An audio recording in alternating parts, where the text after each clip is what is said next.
আসসালামু আলাইকুম, শুভেচ্ছা, স্বাগতম। প্রিয় দর্শক,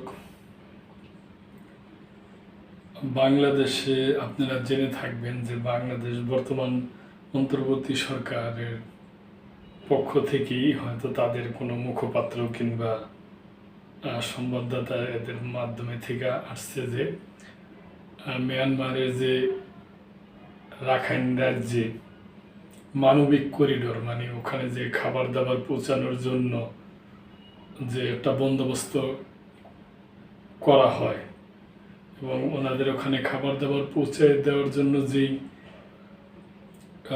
যেই বন্দোবস্ত, ওইটাকে হয়তো মানবিক করিডোর বলে, ওরকম একটা করিডোর দেওয়ার কথা আর কি আলোচনায় উঠছে। তো ওই ব্যাপার নিয়ে আজকে বাংলাদেশ জাতীয়তাবাদী দল বিএনপির ভারপ্রাপ্ত চেয়ারম্যান তারেক রহমান সাহেব বক্তব্য দিয়েছেন ওই ব্যাপারে। সংবাদ: করিডোর বিষয়ে সিদ্ধান্ত আসতে হবে নির্বাচিত সংসদ থেকে। তারেক রহমান: করিডোর দেওয়া না দেওয়ার বিষয়ে সিদ্ধান্ত জনগণের কাছ থেকে আসতে হবে বলে মনে করেন বিএনপি ভারপ্রাপ্ত চেয়ারম্যান তারেক রহমান। তিনি বলেন, এ ধরনের সিদ্ধান্ত আসতে হবে জনগণের প্রত্যক্ষ ভোটে নির্বাচিত জাতীয় সংসদের মাধ্যমে। রাজধানীর নয়াপল্টনে বিএনপির কেন্দ্রীয় কার্যালয়ের সামনে আজ বৃহস্পতিবার বিকেলে মহান মে দিবসে আয়োজিত শ্রমিক সমাবেশে করিডোর নিয়ে কথা বলেন তারেক রহমান। জাতিসংঘের তত্ত্বাবধানে মিয়ানমারের রাখাইনে সহায়তা পাঠানোর জন্য মানবিক করিডোর স্থাপন নিয়ে চলমান আলোচনা প্রসঙ্গে তিনি বলেন, দেশের স্বাধীনতাপ্রিয় জনগণ মনে করেন করিডোর দেওয়া না দেওয়ার বিষয়ে সিদ্ধান্ত আসতে হবে জনগণের কাছ থেকে। প্রিয় দর্শক, আমি মনে করি যে তারেক রহমান সাহেব যে বলছে এটা অমূলক না, কেন এটা একটা বড় ধরনের সিদ্ধান্তই। এটা এক দেশের উপর দিয়ে আরেক দেশে করিডোর দেওয়া করা, এই সিদ্ধান্ত জাতীয়ভাবে আলাপ আলোচনার মাধ্যমে এবং হইলেই মনে হয় ভালো হয়। এ ধরনের পরিস্থিতি গণতান্ত্রিক বিশ্বের দেশে দেশে এটাই নিয়ম, এটাই রীতি। জাতীয়তাবাদী শ্রমিক দল আয়োজিত এই সমাবেশে ভার্চুয়ালি যুক্ত হয়ে বিএনপির ভারপ্রাপ্ত চেয়ারম্যান তারেক রহমান বলেন, অভ্যন্তরীণ যুদ্ধে লিপ্ত মিয়ানমারের রাখাইনে মানবিক সাহায্য পৌঁছানোর জন্য বাংলাদেশকে করিডোর হিসাবে ব্যবহারের অনুমতি দেওয়ার ব্যাপারে অন্তর্বর্তী সরকার নাকি নীতিগতভাবে সিদ্ধান্ত নিয়েছে। দেশের স্বাধীনতা সার্বভৌমত্বের সঙ্গে জড়িত এমন একটি স্পর্শকাতর বিষয়ে সিদ্ধান্ত নেওয়ার ক্ষেত্রে অন্তর্বর্তী সরকার কিন্তু জনগণকে জানায়নি, এমনকি জনগণের প্রতিনিধিত্বকারী রাজনৈতিক দলগুলোর সঙ্গে কোনো আলোচনা করার প্রয়োজন বোধ করেনি। দেশের জনগণকে না জানিয়ে অন্তর্বর্তী সরকার এ ধরনের সিদ্ধান্ত নিতে পারে কিনা কিংবা নেওয়া উচিত কিনা এই মুহূর্তে সেই বিতর্ক তুলতে চান না উল্লেখ করে তারেক রহমান বলেন, বিএনপির বক্তব্য স্পষ্ট, বিদেশিদের স্বার্থ নয়, অন্তর্বর্তী সরকারকে সবার আগে দেশের জনগণের স্বার্থ নিশ্চিত করতে হবে। এইটুকু দর্শক যুক্তিযুক্ত কথা।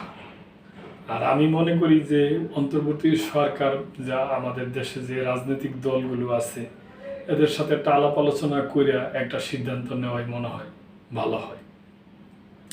ফেসিবাদী শাসনের অবসানের পর এবছর রমজান মাসে নিত্যপণ্যর দাম তুলনামূলক সহনীয় থাকায় অন্তর্বর্তী সরকারকে ধন্যবাদ জানান তারেক রহমান।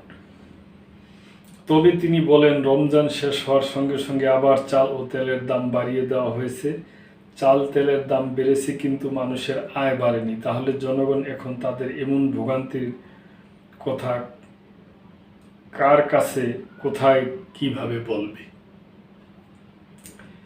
সমাবেশে বিএনপির ভারপ্রাপ্ত চেয়ারম্যান বলেন, দেশে এখন প্রতিনিয়ত সংস্কার নিয়ে শোরগোল চলছে।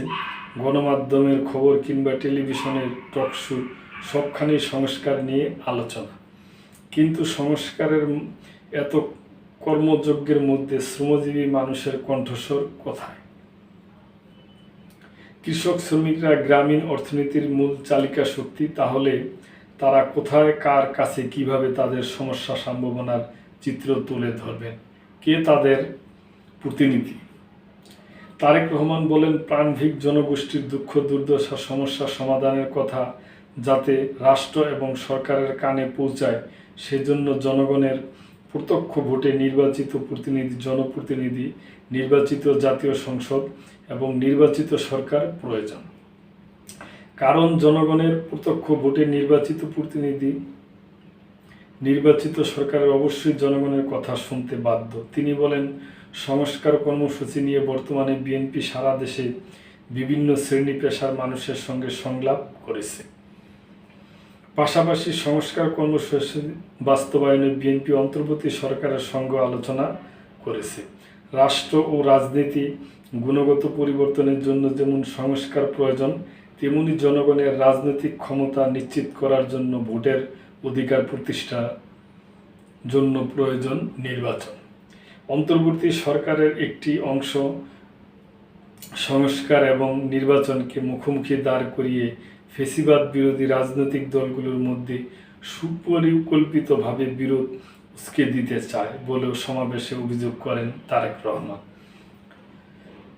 গণতন্ত্রকামী মানুষের মনে এ ধরনের বিশ্বাস জন্ম দিতে শুরু করেছে বলেও মন্তব্য করেন তিনি। সুনির্দিষ্টভাবে আগামী জাতীয় নির্বাচনের রূপরেখা ঘোষণা করতে অন্তর্বর্তী সরকারের প্রতি আহ্বান জানান বিএনপির ভারপ্রাপ্ত চেয়ারম্যান তারেক রহমান। তিনি বলেন, সরকারের কর্মপরিকল্পনা ও পথ নকশা সুস্পষ্ট থাকলে জনমনে সন্দেহ সংশয় কেটে যাবে। আমি মনে করি যে প্রিয় দর্শক, যে তারেক রহমান সাহেব যে কথাগুলো বলছেন, যে বক্তব্য দিচ্ছে, এগুলো যুক্তিযুক্তই, এবং উনি অন্তর্বর্তী সরকারকে আবার ধন্যবাদও জানাইছেন। রমজানের জিনিসপত্রের পণ্য আদির দাম কম ছিল। সমাবেশে বিশেষ অতিথি ছিলেন বিএনপির মহাসচিব মির্জা ফখরুল ইসলাম আলমগীর। আরও বক্তব্য দেন বিএনপির স্থায়ী কমিটির সদস্য মির্জা আব্বাস, গয়েশ্বর চন্দ্র রায়, নজরুল ইসলাম খান প্রমুখ। সমাবেশে সভাপতিত্ব করেন জাতীয়তাবাদী শ্রমিক দলের সভাপতি আনোয়ার হোসেন। সঞ্চালক ছিলেন শ্রমিক দলের প্রচার ও প্রকাশনা সম্পাদক মঞ্জুরুল ইসলাম। রাজধানীর আশেপাশের জেলা থেকেও বিপুল সংখ্যক নেতাকর্মী এই সমাবেশে অংশ নেন। তো দর্শক, আমরা শুনলাম তারেক রহমান সাহেবের বক্তব্য। মনে করি যুক্তিযুক্তই বক্তব্য দিছে। আর এই মানবিক করিডোরের ব্যাপারে আমার ব্যক্তিগত অবজারভেশন, দর্শক, এটা আমি বলি না যে আপনাদের ওই করতে হবে, যে রাজনৈতিক দলগুলোর সাথে আলাপ আলোচনা করে সিদ্ধান্ত নেওয়া উচিত। কেন এটা একটা খুবই দেশের সার্বভৌমত্ব এবং দেশের নিরাপত্তা জনিত একটা ব্যাপার আছে। তো দর্শক, আশা করব যে সরকার এবং রাজনৈতিক দলগুলো মিল্লামিশা যেটা ভালো সিদ্ধান্ত হবে ওইটাই করবে।